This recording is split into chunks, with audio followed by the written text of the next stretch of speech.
ittaqillaha haitsuma kunta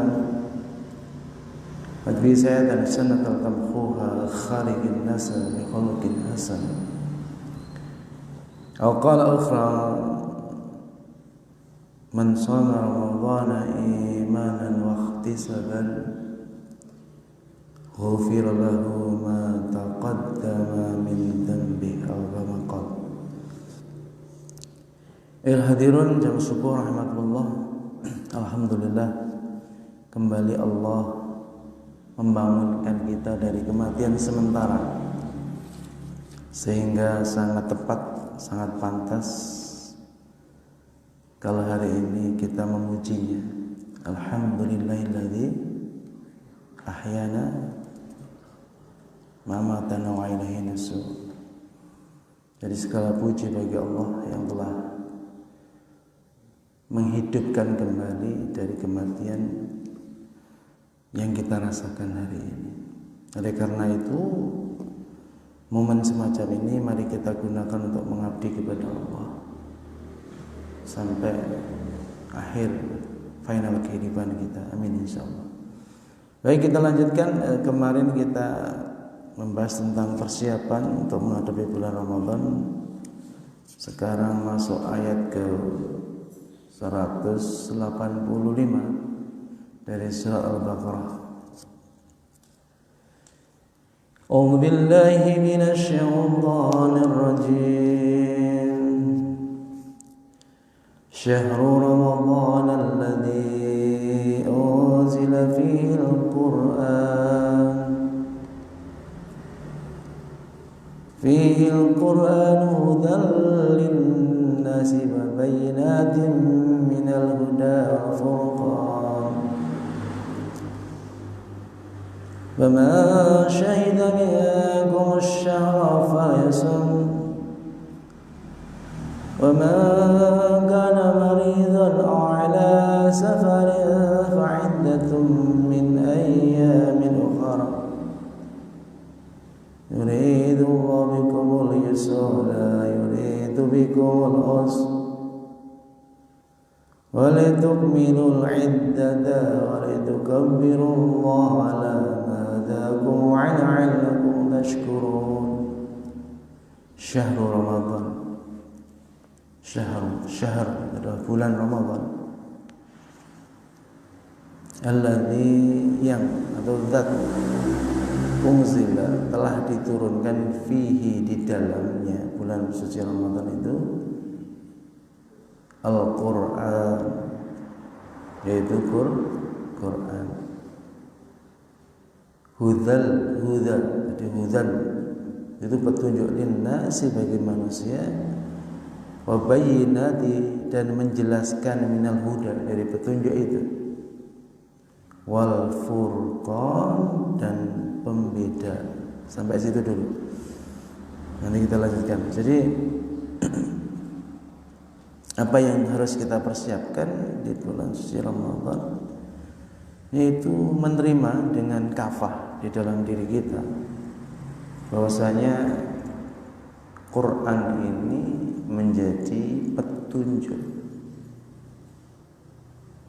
Ini menjadi petunjuk linnas bagi manusia. Walaupun pembatasan itu masih ada dalil yang memberikan pencerahan, bukan manusia saja, yaitu siapa?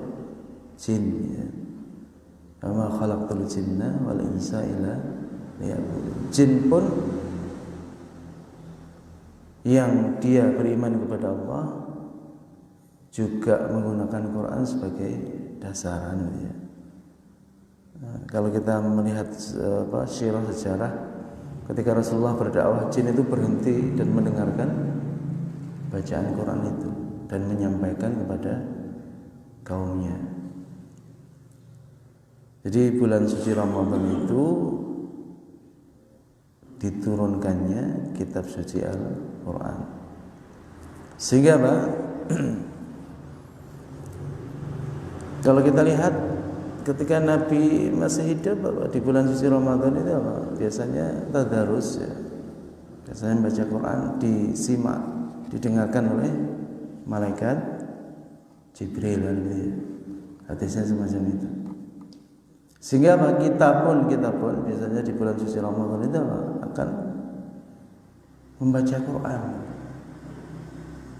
Jadi banyak sekali di rumah-rumah, di musola-musola, di masjid-masjid itu orang yang baca Quran. Itu pun tidak akan bisa terlaksana dengan maksimal kalau di bulan sebelumnya tidak pernah membaca Quran. Artinya apa? Perlu persiapan tadi. Kalau kita sudah rutin membaca Quran, nanti di bulan suci Ramadan akan mudah. Akan mudah membaca Quran, itu akan terasa ringan. Kita membaca Quran, memahami Quran, mentadaburi Quran. Jadi kadang-kadang orang itu kan mengejar apa? Selesainya kan ya, mengejar selesainya, hatamnya, tapi tidak dipahami. Jadi tidak pernah ditadaburi, dipahami dengan benar, dipreteli ayatnya, per ayat, per kata, sehingga apa? Quran itu betul-betul menjadi petunjuk gitu. Menjadi hudal linnas. Hadirin rahimakumullah. Karena masalah ini masalah yang sangat penting dalam kehidupan kita, sampai Nabi itu memberikan satu sinyalemen yang sangat terkenal. Iqra'ul Quran fa innahu ya'ti yaumal qiyamah safihan asabi. Baca Quran. Baca Quran. Quran nanti akan membilamu menjadi syafaat ketika nanti kita liqa'illah menghadap Allah. Jadi jangan sampai enggak baca, Pak. Jadi tiap hari walaupun surat yang terpendek ya. Dan surat pendek itu biasanya hafal dengan jalan pergi ke kantor atau beraktivitas untuk melakukan perniagaan, membaca Quran dengan cara menghafal itu. Jadi baca Quran, Quran nanti akan membela kita menjadi syafaat, akan menolong kita ketika kita menghadapi pengadilan Allah. Kemudian Quran ini di samping menjadi hudan, Allah memberikan satu tarbiyah kepada kita bahwasanya Quran ini menjadi furqan. Jadi yang bisa membedakan antara hak dengan batil itu ya dari Quran. Bukan mindset manusia, bukan aturan manusia. Jadi aturan manusia itu kalau sudah sepakat, apalagi sistem demokrasi itu, kalau sepakat ya dijalankan, walaupun kadang-kadang aturan itu bertabrakan dengan Quran gitu. Jadi furqan, pembeda itu harus jelas dasarnya Quran. Nanti sempurnakan dengan sunnah, Quran dan sunnah. Jadi segala aturan yang kita lakukan itu tidak boleh menjadi rivalnya Quran dan sunnah, tidak boleh, Pak. Harus sinergi. Bahkan apapun yang kita justice menjadi satu peraturan, sumbernya Quran dan sunnah. Baru itu nanti bisa menghasilkan furqan. Hadirin rahimakumullah, coba kita lihat baru-barusan ini kan, bagaimana orang buat satu statement musuh Pancasila adalah agama, ya kan? Alhamdulillah itu. Kalau sudah mengatakan agama ya Islam kan? Islam apa dasarnya Quran? Berarti Pancasila bertentangan musuhnya Pancasila adalah Quran kan begitu. Padahal jelas sekali bahwasanya Quran itu Pancasila adalah esensi diambil dari Quran. Jadi ketuhanan yang Maha Esa itu apa? Tauhid itu, Pak. Tak mungkin Pancasila itu menjadi musuhnya agama. Justru lahirnya Pancasila itu dari pemikiran-pemikiran dari agama. Furqan Jadi pembeda. Jadi yang bisa membedakan halal haram, hitam putih, hak dan batil, bengkok ataupun lurus adalah Quran. Kemudian diulang lagi, faman syahida minkum syahra falyasum. Jadi barang siapa yang menyaksikan di antara kalian asyhru bulan, falyasumhu, maka berpuasalah. Ketika melihat hilal, ketika sudah dihitung beberapa derajat masuk di negeri itu, sudah masuk dalam posisi bulan Ramadan, maka falyasumhu, berpuasalah. Wa man kana maridan aw ala safarin fa iddatun min ayyamin ukhra. Kemarin sudah dibahas panjang lebar. Jadi ada rukhsah orang yang dalam bepergian atau dalam kondisi sakit. Kemudian Allah memberikan satu pencerahan pada kita, sungguhnya puasa itu tidak memberatkan. Puasa itu tidak memberatkan. Kalau sampean bahas hikmah, manfaat, fungsi dari puasa itu ternyata luar biasa. Nanti kalau kita korelasikan dengan ilmu kedokteran sangat matching sekali. Jadi tubuh ini supaya break dalam 1 tahun itu 1 bulan berhenti untuk beraktivitas yang maksimal. Sehari saja, nanti malamnya juga boleh. Jadi kalau sampean bahas ini dikorelasikan dengan ilmu kesehatan, luar biasa. Makanya Allah katakan apa? Yuridullahu bikumul yusra wa la yuridu bikumul usra. Yuridullah, Allah itu memberikan satu kemudahan, menghendaki apa? Yusra. Yuridullah, Allah yuridu, Allah menginginkan, Allah menghendaki bikumu terhadap kalian yusra, kemudahan. Dengan puasa itu akan mendapatkan kemudahan. Bayangkan Pak, di dunia saja ini Allah memberikan kemudahan 2 kali. Pertama, ketika kita berbuka, ya kan? Subhanallah nikmatnya. Ketika kita berpuasa terus berbuka, lega, enak, jadi seger, luar biasa. Kemudian nanti ketika sudah sempurna puasa kita, Idul Fitri juga luar biasa. Kita disuruh berpesta, ya kan? Haram hukumnya untuk melakukan puasa, haram, tidak boleh.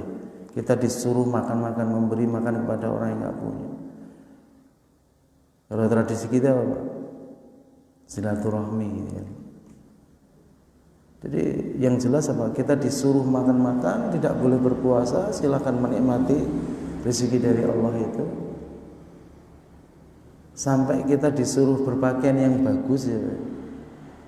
Ketika kita menjalankan ibadah puasa, tidak boleh yang lusuh, yang sudah tidak layak dipakai, tapi disuruh berpakaian yang paling bagus kita keluarkan. Tapi kadang-kadang tradisinya apa? Kalau ke masjid atau ke tempat untuk menjalankan sholat, pakainya biasa. Tapi kalau sudah silaturahmi, dipakai yang baru, itu keliru. Justru yang ketika kita menjalankan sholat itu, pakailah yang terbaru. Bahkan minyak wangi bagi laki-laki, kan? Bagi perempuan tidak. Bahkan apa? Orang yang haid pun disuruh berangkat karena krusialnya masalah itu. Jadi kalau ada keluarga kita, anak kita, istri kita yang haid, diajak berangkat untuk ke tempat dijalankannya sholat Id. Itu kemudian belum nanti ketemu Allah. Jadi orang yang berpuasa itu dimuliakan oleh Allah Subhanahu wa taala. Kemudian apa? Di ayat ini dijelaskan wala yuridu bikumul us. Allah tidak menghendaki dengan puasa itu kesulitan, tidak ada. Jadi alasan-alasan yang dibuat seseorang yang tidak menjalankan puasa itu alasan yang tidak berdasar. Wah, kalau puasa kok sakit ini, sakit itu dibuat-buat. Jadi dengan puasa itu justru akan menjadi sehat, walaupun hadisnya itu dipermasalahkan. Sumu tasihu, berpuasalah kamu akan sehat. Ya hadirin rahimakumullah. Kemudian apa? Walitukmilul iddata walitukabbiru ala ma hadakum wa la'allakum tashkurun. Walitukmilul iddah, jadi sempurnakan jumlah. Jumlah apa? Puasa itu tidak usah dikurang 1 bulan. Atau interpretasi dari apa? Ketika tidak nampak kurang hilal itu, derajatnya juga disempurnakan puasa itu, biasanya menjadi 30. Kemudian apa? Allah memerintahkan walitukabirullah, agungkan Allah, besarkan Allah. Jadi besarkan Allah dengan apa, Pak? Takbir itu. Kita disuruh bertasbih, tahmid, tahlil, takbir. Jadi jangan sampai salah persepsi kita terhadap apa? Untuk membesarkan nama Allah itu dengan tradisi apa? Nyumet mercon. Ya, itu sudah mubadzir, sudah tidak ada perintahnya, mengganggu orang lain. Biasanya begitu. Jadi besarkan nama Allah apa? Dengan apa? Tahmid, tahlil, takbir. Memuji Allah, mensucikan Allah, mengisahkan Allah, kemudian membesarkan Allah. Ala ma hadakum, terhadap apa yang diberikan petunjuk pada kalian, wa la'allakum tashkurun, pasti kamu menjadi orang yang bersyukur kepadanya. Jadi ini yang harus kita persiapkan di awal-awal. Nanti masuk Ramadan juga terus belajar supaya ibadah kita itu mendekati kesempurnaan, mendekati kepada kebaikan. Jadi tidak sama dengan Ramadan yang sudah kita tinggalkan, tapi harus lebih berkualitas, lebih baik lagi, dan tentunya memberikan manfaat pada kita di dunia dan di akhirat. Itu harapan kita. Ayolah hadirin rahimakumullah. Mungkin itu yang dapat saya sampaikan, mudah-mudahan bermanfaat. Insyaallah dilanjutkan lain waktu. Kita akhiri dengan doa. Subhanakallahumma wa bihamdika asyhadu an la ilaha illa anta astaghfiruka wa atubu ilaika. Aqulu qali hadza. Assalamualaikum warahmatullahi wabarakatuh.